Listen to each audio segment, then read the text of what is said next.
যিসকলে অকমান সময় উলিয়াই মোৰ ইউটিউব চেনেলৰ এই ভিডিঅ'টো চাই আছে, মই তেখেতসকললৈ এটা প্ৰশ্ন কৰিবলৈ বিচাৰিছোঁ। আপোনালোকে সকলোৱে চেলেৰি পেকেজ একাউণ্টৰ বিষয়ে শুনিছেনে? আৰু মই ভাবোঁ কমেও 80-90% মানুহে জানে। তথাপি মই প্ৰশ্নটো সুধিলোঁ। যদি কোনোবাই ইচ্ছা কৰে কমেণ্ট ছেকশ্যনত ৰিপ্লাইটো দিব পাৰিব। এতিয়া কথাটো কি হ'ল, চেলেৰি পেকেজ একাউণ্ট আৰু ছেভিং একাউণ্ট আমাৰ বেংকৰ, ইয়াৰ মাজত বহুখিনি পাৰ্থক্য আছে।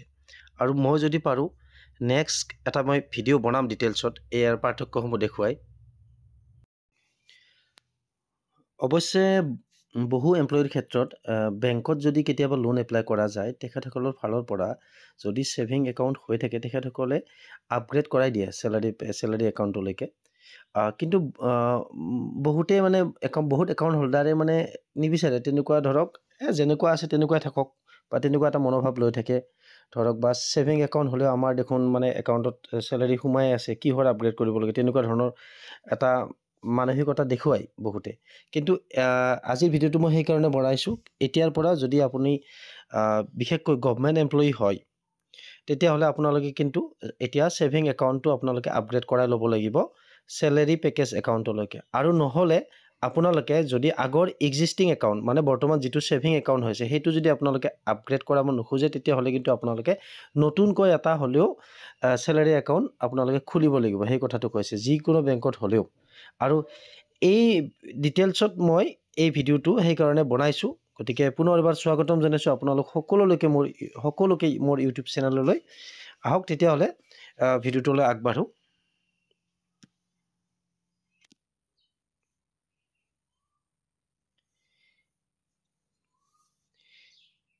এইখন এখন লেটাৰ আহিছে, এইখন চাব আপোনালোকে।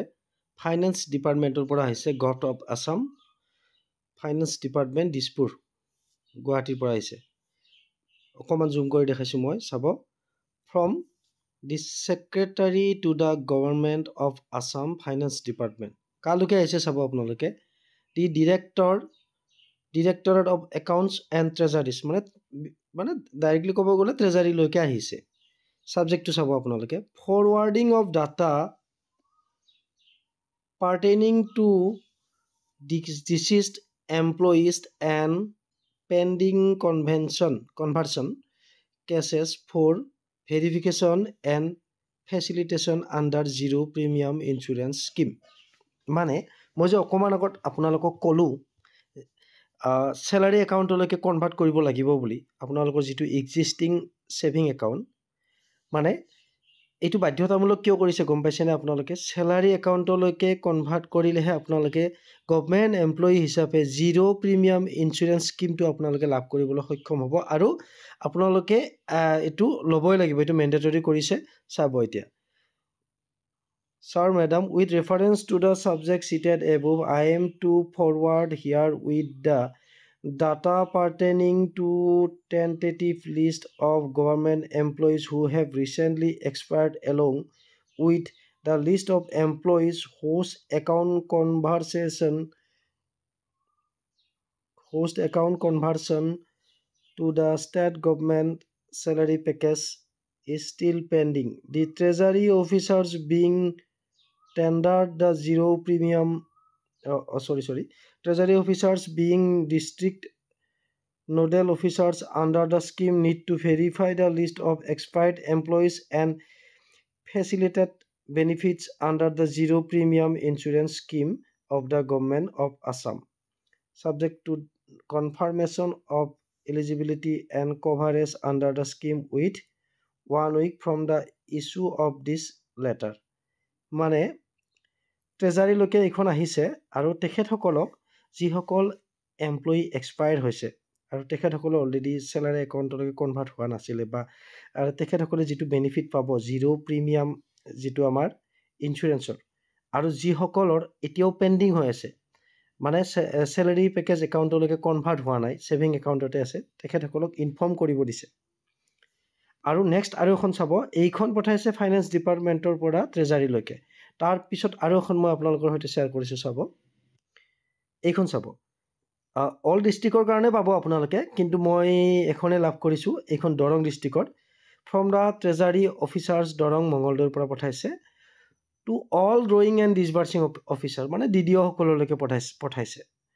DDO সকলৰ ধৰক DDO হ'লে আপোনালোকৰ যদি এলিমেণ্টেৰী ক্ষেত্ৰত হয়, লোৱাৰ প্ৰাইমাৰী আৰু আপাৰ প্ৰাইমাৰী, তেতিয়াহ'লে আপোনালোকৰ ব্লক এলিমেণ্টেৰী এডুকেশ্যন অফিচাৰ হ'ব। আৰু হাইস্কুল হায়াৰ ছেকেণ্ডাৰী ক্ষেত্ৰত যদি ফুল ফেজেড প্ৰিন্সিপাল বা হেড টিচাৰ আছে, তেখেতসকলে DDO হ'ব। গতিকে চাব, subject regarding zero' premium insurance coverage for regular oblique permanent employee of gov of Assam, মানে বিশেষকৈ ৰেগুলাৰ আৰু পাৰ্মানেণ্টখিনিৰ কথা কৈছে ইয়াতে। এমপ্লয়ী ইয়াতে কৈছে already, existing salary saving account of the employees under the establishment to salary package account. আৰু ইয়াতে এখন দিছে চাব আপোনালোকে, the list of bank with home GOA, এইটো শ্বৰ্ট ফৰ্মত দিয়া আছে, has signed an MOU is enclosed here with Annexure 1 for your kind reference. Annexure 1 এখন দিয়া আছে আৰু Annexure 2 এখন দিয়া আছে। এই দুখনো আমি এতিয়া চাম বাৰু, Annexure 1 আৰু Annexure 2খন।